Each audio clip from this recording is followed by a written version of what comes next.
Assalamualaikum warahmatullahi wabarakatuh. Di akhir tahun 2019, dunia sempat digemparkan karena munculnya virus baru yang pertama menyebar di Cina, di daerah Wuhan, dan akhirnya masuk ke Indonesia di tahun 2020 antara bulan Maret atau April, saya juga lupa sih.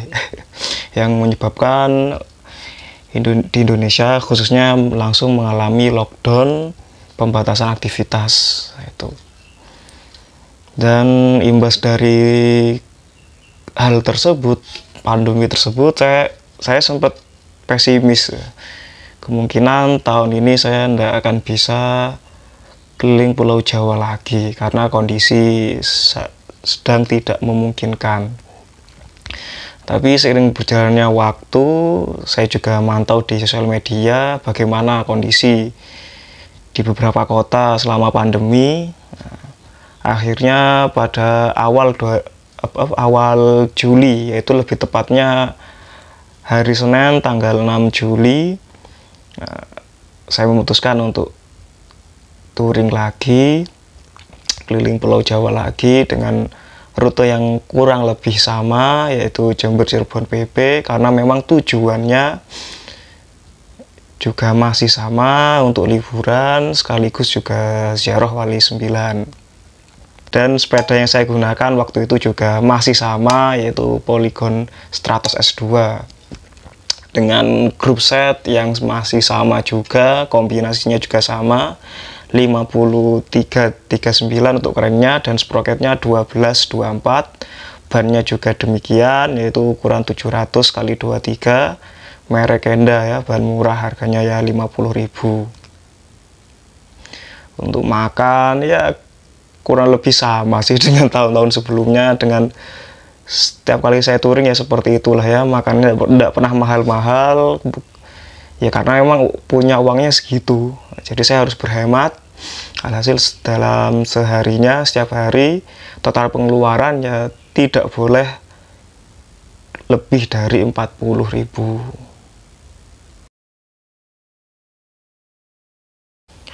Pada hari pertama berangkat dari rumah sekitar jam setengah 6 pagi, langsung menuju ke arah dari Jember menuju ke arah Surabaya dulu. Ya, Jember, Lumajang, Probolinggo, Pasuruan, dan Surabaya.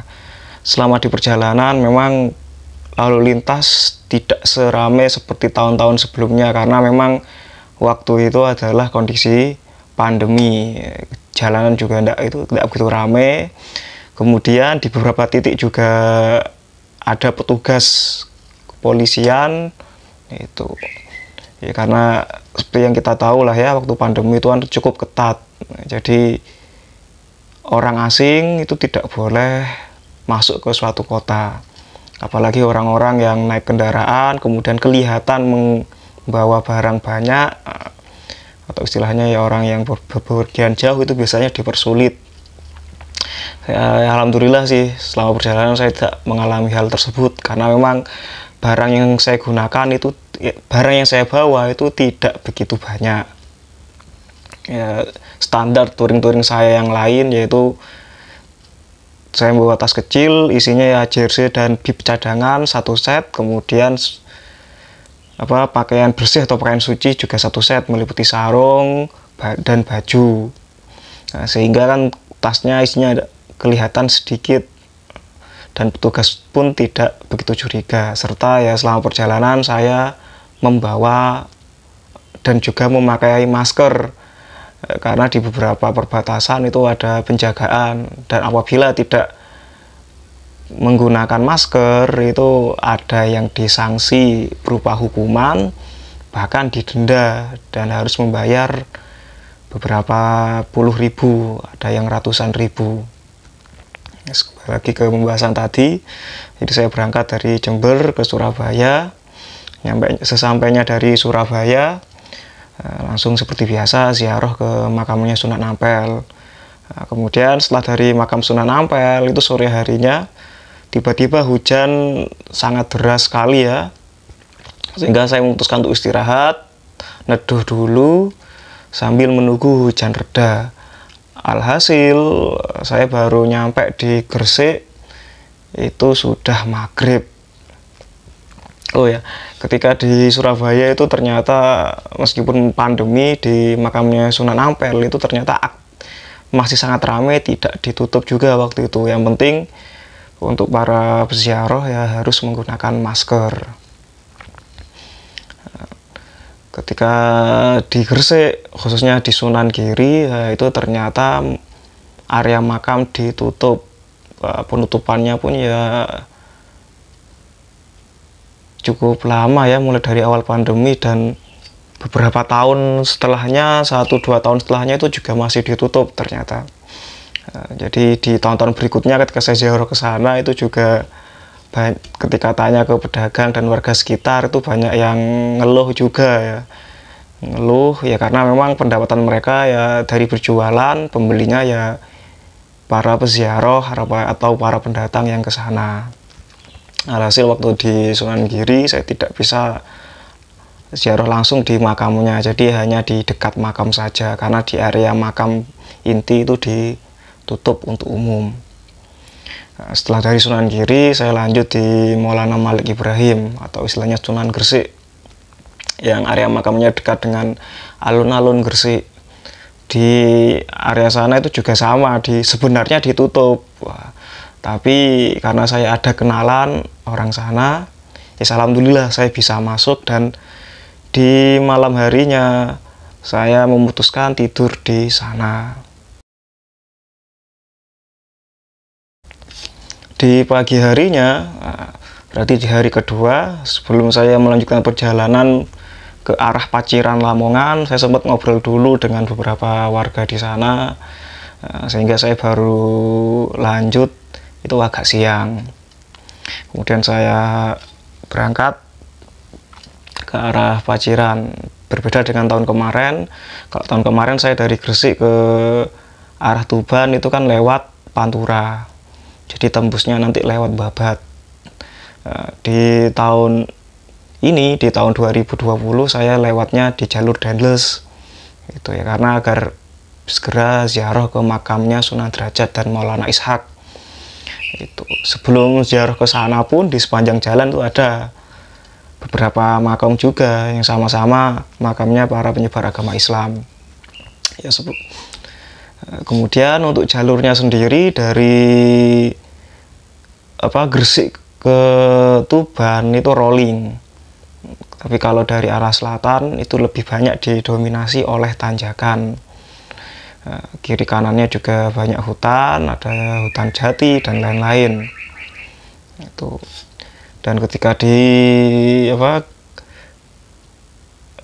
Sunan Derajat, setelah dari Sunan Derajat saya sempat istirahat agak lama sih, karena di dekat area makam saya ada kawan di sana. Teman saya waktu masih kuliah, dia sempat kuliah di Jember. Jadi saya menyempatkan diri untuk silaturahim ke sana, kemudian agak sore baru lanjut menuju ke arah Tuban, yaitu sebelum ke Tuban kota, yaitu ke makamnya Maulana Ibrahim Asmoro Kondi. Dan di dekat makam Maulana Ibrahim Asmoro Kondi itu juga saya ada teman di sana, yaitu Mas Tony. Alhasil ya molor lagi itu, jadi nyampe asar, nyantai ke tempatnya Mas Tony ya, alhasil baru lanjut lagi menjelang maghrib.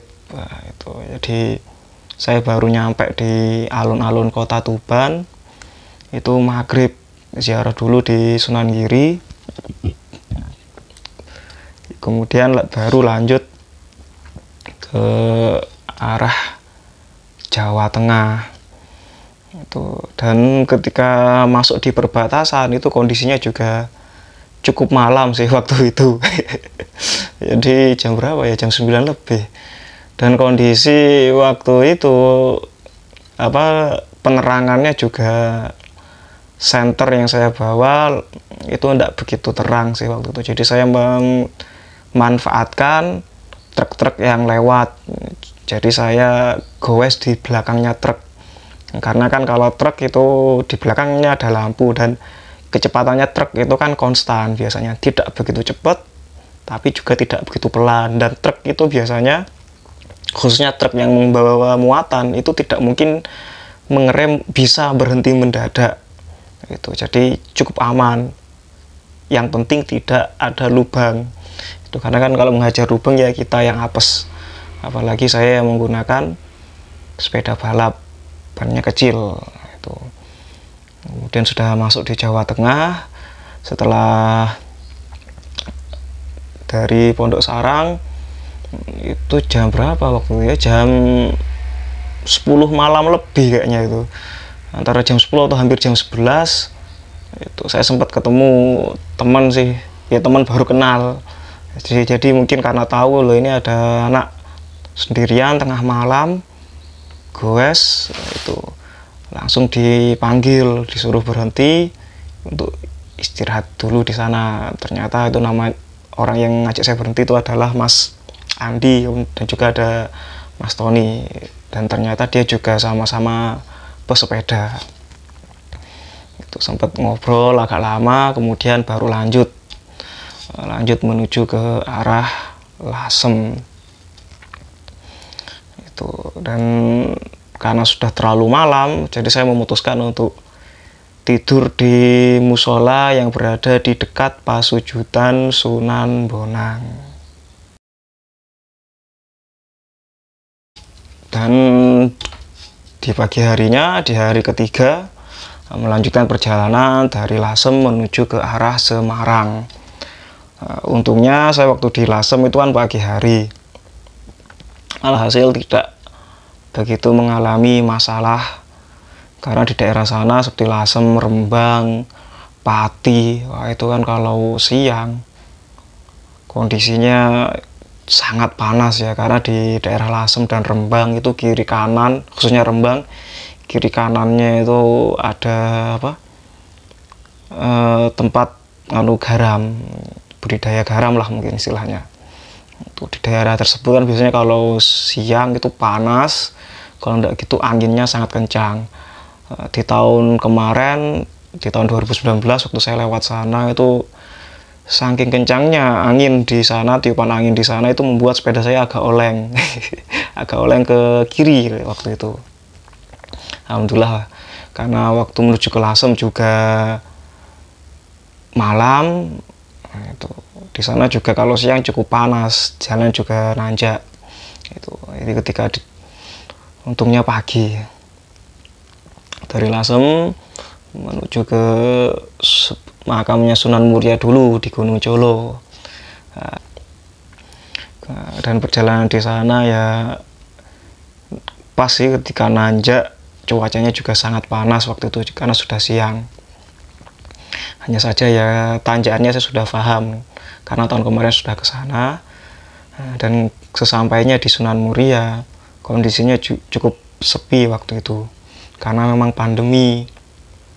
Pedagang di sana dan beberapa area makam yang lain pun ketika saya tanya ya banyak yang mengeluh karena pendapatan mereka menurun, bahkan ada yang tutup. Dari Sunan Muria itu agak sore waktu itu menuju ke arah Kudus, yaitu Sunan Kudus, ziarah ke sana, baru lanjut lagi ke Demak itu mau maghrib. Alhasil nyampe Demak kota itu sudah malam. Ziarah sebentar di area alun-alun sana, di Raden Fatah serta Sunan Kalijogo, kemudian baru menuju ke arah Semarang. Saya tiba di Semarang itu cukup malam waktu itu. Tapi ya alhamdulillah karena lewat di sana malam hari, aman dari gangguan kemacetan serta aman dari panasnya jalur Pantura. Karena di daerah tersebut kalau siang wah sangat panas sekali, bahkan sore di jam 4 atau jam 5 itu kadang sangat panas di sana. Ya mau gimana lagi karena emang lokasinya pas di pinggir laut.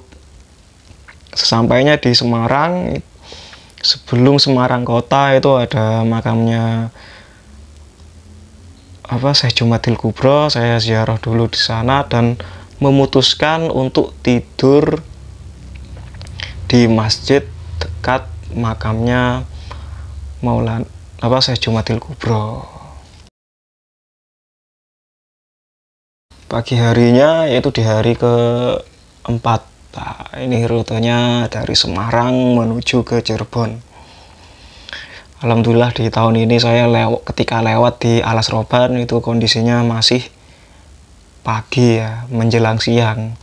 Karena di tahun kemarin itu saya pertama kali masuk Alas Roban itu pas malam hari. Masuknya malam hari. Itu di tahun ini ya alhamdulillah masuk Alas Roban itu pagi menjelang siang. Di sana juga jalannya rolling, nanjak. Tapi setelah keluar dari Alas Roban itu turunan panjang sampai ke Batang Kota, kemudian Pekalongan juga demikian. Ya meskipun cuacanya panas karena setelah dari Batang Kota atau Kota Batang itu kondisi sudah mau zuhur itu, jadi sekitar jam 11 lah waktu itu. Istirahat, kemudian juga sempat ziarah di beberapa area makam di sana dan lanjut menuju ke Cirebon. Sesampainya di Cirebon itu sudah malam hari. Nah, setelah dari Cirebon ya seperti biasa sih ziarah, kemudian ya istirahat lah. Di tahun ini saya alhamdulillah menemukan masjid yang cocok untuk istirahat. Jadi kalau masalah kenyamanan ya standar lah ya, karena namanya tidur di masjid ya beralaskan lantai yang cukup dingin, tetapi area masjid itu menurut saya cukup aman karena pagarnya agak tinggi. Dan masjid tersebut saya gunakan untuk istirahat mulai dari tahun 2020 sampai tahun 2023 itu saya selalu mampir di masjid tersebut karena lokasinya strategis. Hari kelima ya ini dari Cirebon ke Semarang. Ini kalau saya tidak salah rute Cirebon Semarang itu lebih ringan daripada Semarang Cirebon. Lebih banyak turunannya itu dari Cirebon ke Semarang. Itu alhasil kondisi waktu itu saya nyampe Semarang kota itu sore hari sih, maghrib. Saya nyampe sana maghrib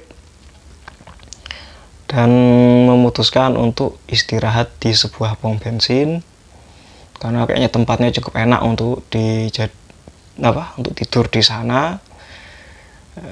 Karena melihat kilometernya waktu sudah 250-an, jadi waktunya saya untuk istirahat, biarlah lanjut besok pagi.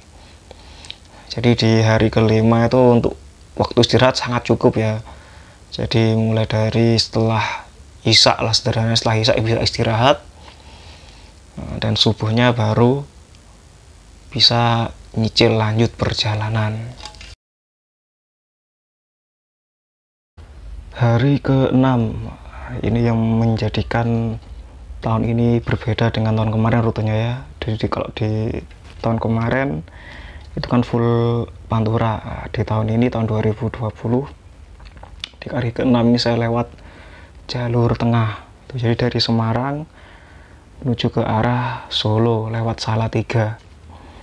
Ini saya pertama kali lewat jalur situ, saya tidak tahu kondisinya seperti apa. Yang jelas jalurnya itu rolling, tapi alhamdulillah ternyata kalau dari Semarang itu lebih banyak turunannya, mulai dari Semarang menuju ke Solo.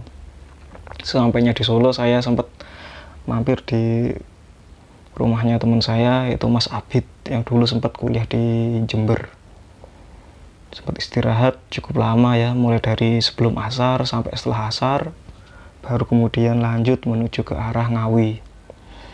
Ketika Sudah di perbatasan di area hutan atau alas Mantingan. Itu saya nyampe di sana itu sore menjelang maghrib. Itu di tahun 2018 itu saya sempat ada kejadian tidak mengenakan di area tersebut. Jadi ya sama, waktu itu goes menuju ke arah Jogja, dari Ngawi ke Jogja. Waktu itu saya masuk alas Roban itu pas malam hari dan kondisinya gelap, saya juga tidak membawa penerangan. Jadi tiba-tiba ada bis yang nyalip dari lawan arah dan memakai sebagian jalan. Alhasil saya langsung waktu itu banting kiri dan masuk ke lubang. Alhasil ban depan atau belakang saya lupa sih, intinya satu ban sepeda saya bocor. Dan saya waktu itu ya karena memang di tengah hutan ya, jadi saya bongkarnya itu di pinggir jalan, hanya ditemani oleh lampu penerang jalan. Kiri kanannya itu hutan dan gelap semua. Itu jadi sebalik ke yang tadi ya, jadi saya lewat sana itu sore menjelang maghrib dan akhirnya nyampe di Ngawi kota itu maghrib sudah. Setelah itu lanjut menuju ke arah Jombang di makamnya Gus Dur. Nah, nyampe sana itu malam ya, jam 10 lebih sih, jam 10 malam. Dan saya memutuskan untuk istirahat di masjid yang berada di dekat areanya makam Gus Dur. Di hari ke-7 ini dari Jombang langsung hajar sampai ke Jember lewat jalur Pantura lagi. Jadi Jombang, Mojokerto, balik ke Pasuruan, Bangil, lewat jalur pemberangkatan lagi di hari pertama itu ya, berangkat di Jombang pagi hari dan finish Jember sore. Alhamdulillah, kalau di tahun kemarin tuh finish agak malam, di tahun ini finishnya agak sore. Dan selama perjalanan pun alhamdulillah tidak mengalami hambatan yang cukup berat lah, tidak mengalami problem. Ban sendiri pun tidak ada yang bocor. Ya mungkin itulah tadi penjelasan secara singkat Tour de Java 2020 yang nyaris gagal karena pandemi. Kalau yang ditanyakan silakan komen di bawah, kurang lebihnya saya mohon maaf. Assalamualaikum warahmatullahi wabarakatuh.